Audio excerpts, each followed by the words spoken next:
like to welcome Dr. Elizabeth Johnston here with me tonight. We've been talking about this for a few months, but now she's finally seen the play a couple of times now. Yes, yeah. And we will post more biographical information on the website and on the YouTube channel, but right now I'd really like to get to the conversation because it's late and it's Tuesday and we have a lot to talk about. Yes, we do. So we didn't really have a pre-conversation, but we kind of went over some of the things that we wanted to talk about. And I really wanted to start with what drew you in the first place to fairy tales and what continues to make fairy tales compelling to you. Sure. So I think probably my experience of fairy tales is a lot like a lot of other people's fairy tales. I think it's in some ways very gendered. I think more girls are drawn to fairy tales when you're little. I think boys sometimes read fairy tales, but I feel like a lot of times it's a girl thing. Not that it should be necessarily. So there's the romance and the getting married and finding your prince, that kind of thing that draws people to it. But I think it's much bigger than that. And for me in particular, I moved around a lot when I was a kid. My dad was a Marine 17 times before I graduated high school. So lots of shifting around and meeting new people and lots of kind of turmoil. And retreating into stories is a great escape for a lot of people. And it was for me. I loved reading the stories. I love the hope of the stories. I love the idea of the magic. I like the idea that you could become, especially for a little girl who doesn't know anybody in her school that she's just moved into, the idea of these fairy friends and little animal friends, and you're going to be loved by somebody, and you can become whatever you want to become. You can be prettier, you can be smarter, you can be more talented. You can have lots of people loving you and somebody who's your person waiting for you. And there is a person waiting for you. Yes. In the fairy tales, right? There's always a person waiting for you. And he or she or they always love you for who you are. And that's singularly important because I think that you see that tonight in the show, which is he loves her. He thinks he loves her at first sight because she's so beautiful, and she walks out and he's astounded by her. But ultimately, he doesn't really recognize her until the end. He has to talk to her and have a conversation. I really love that about this version of the play. It's the kindness, it's her radical kindness, her activism in that way that ultimately is what he sees in her and recognizes in her. And so that's a beautiful thing to draw people to them, to a fairy tale. So just to build on that a little bit, the whole idea, the piece that will always frustrate me after I think I was beyond starting to think about, what the fairy tales were, that he didn't recognize her. So, I think that you could think about that on multiple levels, not recognizing somebody and not really seeing them. Right. Well, and so when I was little, I liked the magic. As you get older and you become more seasoned and wary of life and the realities, I think the magic starts to fade for you a little bit, and you begin to be suspicious of the storyline. And so one of the things that also you asked me earlier, what drew me about fairy tales, was my background is in gender studies, and I've been really interested in the way that women and men, boys and girls, how people are represented, and how, what perfection and love actually looks like. One of the things I was always interested in was the way that women in fairy tales are often, like, you've got the evil stepmother, you've got the wicked stepsisters, you've got all of this, the orphaned woman who has nobody around her, and so everybody is against her, and she doesn't have any camaraderie, and she's purposefully by herself. That's how the storytellers have put her there. She's by herself, and she has to somehow find her path all by herself. And so as I got older, I was really dismayed at this idea that was this just the only storyline for women, that you couldn't trust other women, that they were always going to be competing with you for that person, and that was the only way that you could climb the ladder. The only way you could get out of your situation was to find somebody that loved you, and in the fairy tales it's always love too, right? You're climbing up the social ladder. So that was another reason I was drawn to it. I don't know if now I can't remember the question that you asked me. Because I think I kind of... Well, I think you answered it on multiple levels. But let's talk about the history of fairy tale. I mean, of this particular Of Cinderella. Cinderella. And for me, when my older two children were little, especially, in 1989, this book came out, Mufaro's Beautiful Daughters, and so it's it's an African tale, and another adaptation of Cinderella. But you told me that the first Cinderella that you knew of was from China. Well, right. So, but it's even early. So what's really interesting about fairy tales, and if you, I don't know if anybody in here has ever studied the history of fairy tales, but there's categorizations. So there's, so we talk about versions of Cinderella. There's one that goes back to ancient Greece. Like 1 AD, basically. And so the story there is just that a king or prince discovers somebody's sandals and is trying to figure out whose sandals do they belong to, and when he finds the sandals, then he marries the girl whose sandals they, right? But other people, before I read that story, had said, well, it comes from China, because there's fascination, there was the history of foot binding in China, and so the fetishizing of small feet, and so they thought, well, it makes sense that the story of Cinderella would come from there. The first written version of Cinderella is Charles Perrault's French version, which is really very much the Disney version of Cinderella. And then the Grimms, and everybody knows the Grimms because it's such a violent telling, where the stepsisters are trying to shove their feet into the shoes and have to cut their toes off in order to get them in the shoes, and that's how the prince is riding off with the stepsister who's tricked him. And little dove comes, or a dove or a pigeon, and says, look at the blood on her shoe, and that's how she's found out. And he's like, oh, well, you're not the woman. I mean, it's a really terrible prince. He really doesn't recognize who he loves. So how does this adaptation fit in with you talked about there have been a history of adaptations of not just Cinderella, but Cinderella specific to our conversation tonight, but and you said a lot of those adaptations were by women. Sure, right. So they also believe that that Charles Perrault, when he collected all of his stories, and Cinderella's one of them, Little Red Riding Hood is another. I love the story of Little Red Riding Hood. That's really fascinating. Its transformation over time. But what he did was he was going around the French countryside and he was collecting stories from villagers and trying to kind of collect this French history.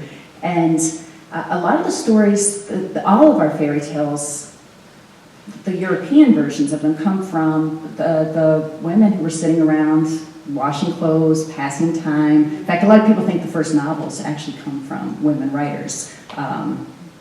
Sitting around, doing laundry, cooking, and meeting to pass time and telling each other stories, and of course dreaming of ways in which they might get out of the situations that they're in. It makes a lot of sense. So very drawn to that. In this particular version, I really love the radical kindness angle.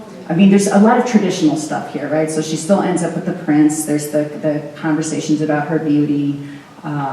She's still very submissive to him, is nice, right? And so that's one thing, women are always told to be very nice. And so she is very, very nice in this. So in those ways, it's very traditional to this tale. But the radical kindness that she's proposing, I like about this, right? Which is that you can change the world, and that kindness, there was a line in the play, and I'm trying to remember it right now. Somebody says, that doesn't seem very nice. And I'm trying to remember what scene that was. But the talk of revolution, or you don't think of that as being nice or kind, but sometimes that's exactly what it is. It's the nicest thing that you can do, is to overthrow the current system. So I really like that about this tale, is the way that it's imagining kindness, which we tend to associate with people who are weak. When in fact it's actually kindness changes the world. So that leads to, I guess, the next question I have. When we discussed it earlier, you were talking about, yes, women were the ones who were creating the stories, but the stories also were about bad women. Yeah. So how does that square? I mean, and it does to me, but I would like to talk about that a little bit more, about why women were telling stories about bad women. I mean, there's a practical reality here. So if you think back to when Charles Perrault, when he writes Cinderella down, and again, he's collected it from other people, and it's migrated across countries and traditions, but when he's writing it down, he's really upset at the French court. So this is in the late 1600s, I think it's 1697.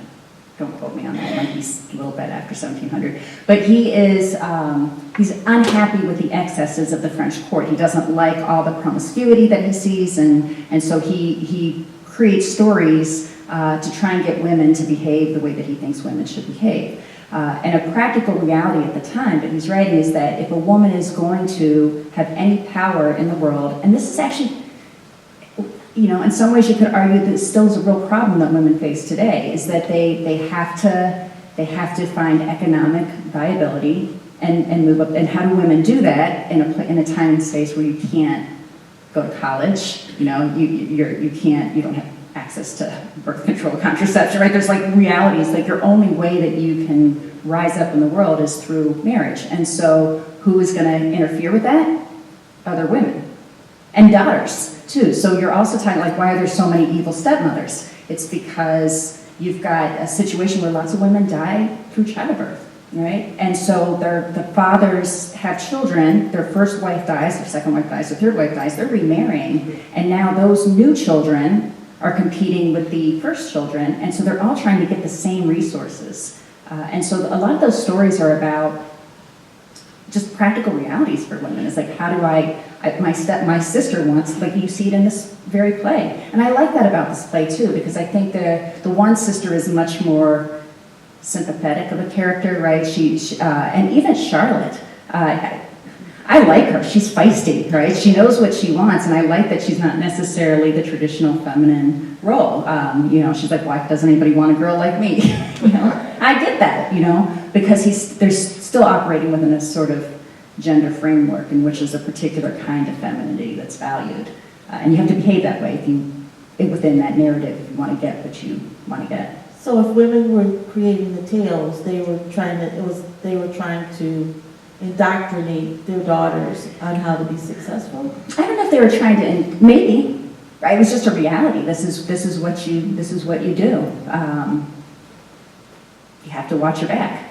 But I will say this, so like Little Red Riding Hood is an example. Most of the people know the version of Little Red Riding Hood being saved by the woodsman. But in the earliest tales, the ones that women were telling, she saves herself. She saves her grandmother. It's not until men come along and rewrite the story that suddenly there's a man coming in to save her. And that's really interesting. And you see, and this is kind of an aside from Cinderella, but you see how those stories adapt to the times as they change. So for example, in some of the earlier tales, she's carrying wine and bread in her basket. During the Prohibition period, they took her Red Riding Hood off the shelf because, you're not allowed to have alcohol. So why would you give kids a story where she's got alcohol for her grandmother in her basket? Bad. So let's talk about more contemporary adaptations. How do they shift? Is there a tendency to still focus on mobility attached to marriage? Yes and no. So I think in a lot of ways they change with the time. So Snow White, she's happy taking care of 7 little dwarves and cleaning house, and that's her trajectory, and she's very satisfied with that, right? That's 1930 something when they come out with that. But you see in more recent films like The Woodsman, and I think Once Upon a Time, right? The Sondheim version, where you have kind of making fun of some of those ideas. You have stronger female characters. You've got Ella Enchanted, and now it's escaping me. But like some of the Little Red Riding Hood ones where you have the Little Red Riding Hood kicking the butt up. There's an animated one, Hoodwinked. Has anybody seen that? Oh, yeah. Right? Yeah, where she's just like, I'm not down with any of this, and she's like a ninja. And so they are standing up for themselves. There's a great documentary called Mickey Mouse Monopoly. I don't know if any of you are familiar with that. It's from the 90s, so it's a little dated, but they do a fabulous job of tracking the changes in Disney in particular, about how they've tried to keep up with the times, and I think that they're doing a lot better of a job now than they've done in the past with thinking about different, more diversity and different trajectories for women and more empowered women. In the 90s, they've got Beauty and the Beast, and Belle's empowerment is reading books. That's good. That's a good start, reading books. To come back to this, I like the idea of storytelling as activism. I love the scene where he says, what do they look like? They look like artists, right? Because that's what artists are, rabble-rousers, right? We are revolutionaries. We are trying to create a new narrative and a new story. So, I don't know, that's for another time. I always talk about Birth of a Nation as an example of that. One of the most successful films of all time. Right. So I guess maybe that was rabble-rousing of KKK. Sure. But right. So you have to have you don't want a monopoly of storytelling, right? You don't want the same story being told. So you want lots of different voices making stories. You want lots of different people creating the narratives, and so there's a lot of competing stories so that everybody can see themselves and don't feel like they have to be like that kind of princess in that particular film. Yeah, I think that's right. And what I have to say is, and you're going to tell us about how you decided to write a play about Cinderella, but one of the reasons why I was really, really excited to have Elizabeth join us today is that she did write an adaptation, an award-winning adaptation. So tell us a little bit about that and why you decided that you really wanted to add your adaptation to all of the others. Yeah. In the trajectory of the Cinderella storytelling. Yeah, thank you. It's called Cinderella Snubs a Handout.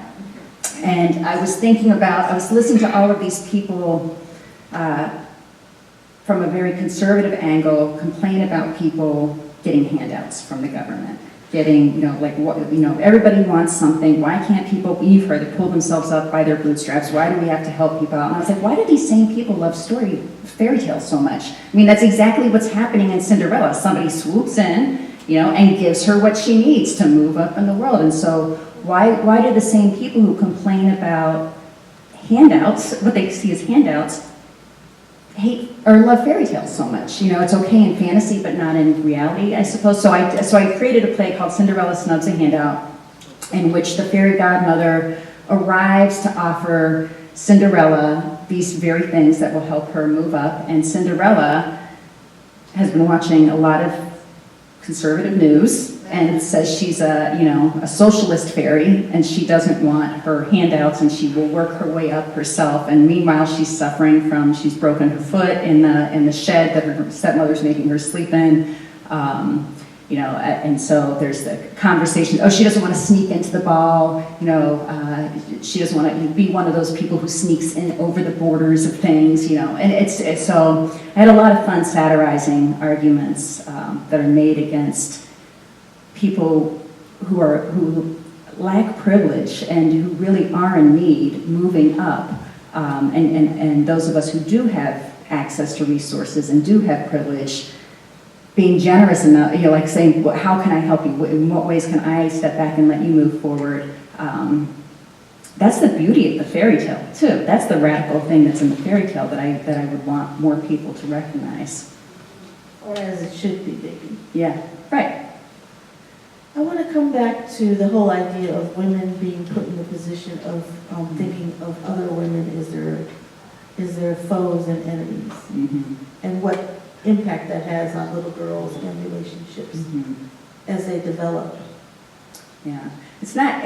So my dissertation was on female rivalry in 18th-century British literature. I was really interested in.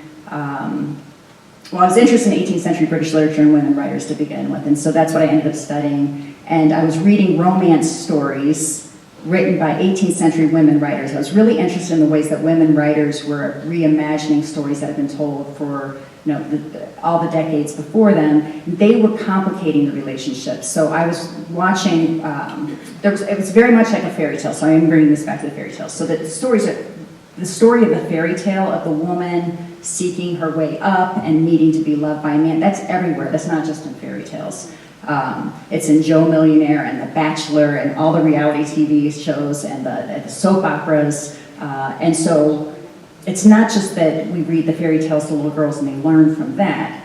It's that it's everywhere in our culture. They're saying, I need to watch out for the woman who's going to get who's, after me, after my man, or after the things that I want.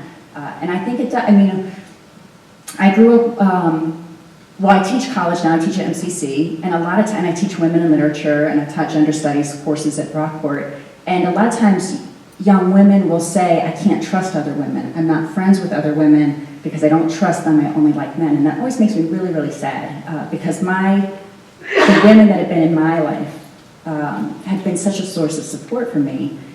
And where do we learn that? Where do we learn that we can't trust other women? And I think it's popular culture, and then we internalize sexism, we internalize gender roles, and we behave in the ways that we think are going to move us forward, because sometimes that actually moves us forward. And so it's a really difficult thing. And it's not just women; it's obviously men too are hurt by these roles too. My particular emphasis has been on female competition. So let's talk about it in this play. Mm-hmm.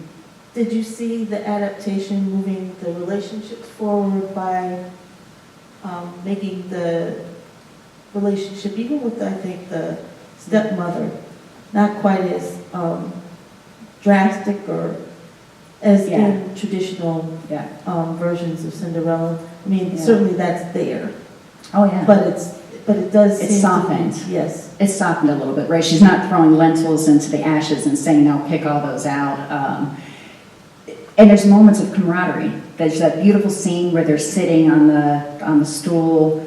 Cinderella's between her stepsisters and they're singing together, and then they all get up, and the stepmother, she's caught up in the fantasy for a moment, which actually is a reality. If we believe in it, that can be the reality. And for a moment, the stepmother forgets who she is. And how much she's supposed to hate Cinderella. Exactly, right. They step out of their roles as they all are pretending, right? They're all dancing with the broom, so they've stepped into this storytelling moment, and it's that storytelling moment that's breaking down the walls between them. And then she remembers after the singing stops, and she immediately has to put Cinderella in her place. Yeah. I've got to come back, right? Yeah, absolutely. She snaps out of it, right? That can't be my reality because that's a fantasy, which is so beautifully ironic because the whole thing is a fairy tale. Yeah. So I guess my last question to you would be, you talked about wanting to teach this. How do fairy tales and literature that's been made to be, that's perceived to be focused on children, how can that be something that can be a rich source of study? Yeah. Well, there's lots of answers to that. I want to be brief. So one is, I would just start by saying fairy tales, when Charles Perrault wrote it down and then the Grimms wrote it down, they actually weren't even writing for children. The idea of childhood didn't even really develop until the 19th century. That's why it's so violent. People are like, why is there all this cannibalism and incest and blood? As well, they weren't writing for kids, And then as adolescents developed, people decided these fairy tales, we would rewrite them. They'd be very lucrative for children who now had a burgeoning literary market to sell things to.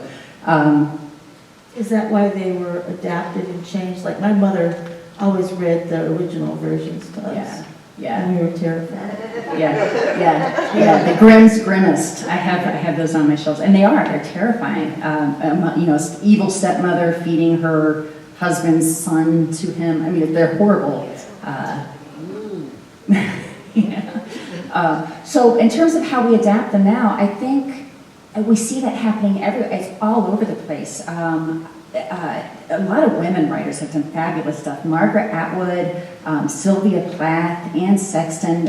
So starting in the 60s and 70s, women writers in particular start saying, hey, I don't like this history that we've been given. I don't like the absence that we have or the stories that I want to rewrite this. And so they start taking characters and rewriting them and reimagining them. And so you see like Maleficent, so now even more recently Maleficent, where you get the Sleeping Beauty's evil stepmother and you get a sympathetic figure and you begin to see there are other sides to her, right? So in terms of where we teach it, when I teach it, I like to teach, I used to do a female icons class, and we'd spend an entire week on Little Red Riding Hood, and we would study from the beginning to contemporary periods, and then cross-culturally, so not just, English-speaking versions, but cross-culturally and how that transforms and what that tells us about their artifacts. They tell us about the culture that enjoys them and values them. They're reflections of who we are. So that's what, that's always my question when I'm teaching my students is, what is this saying about us? If we love this movie so much, what is it saying about us? What's it telling us about what we're afraid of, what we value, what we're hoping for? It's where we're putting our fantasies. Yes. Thank you. Thank you, Rachel. Thank you so much.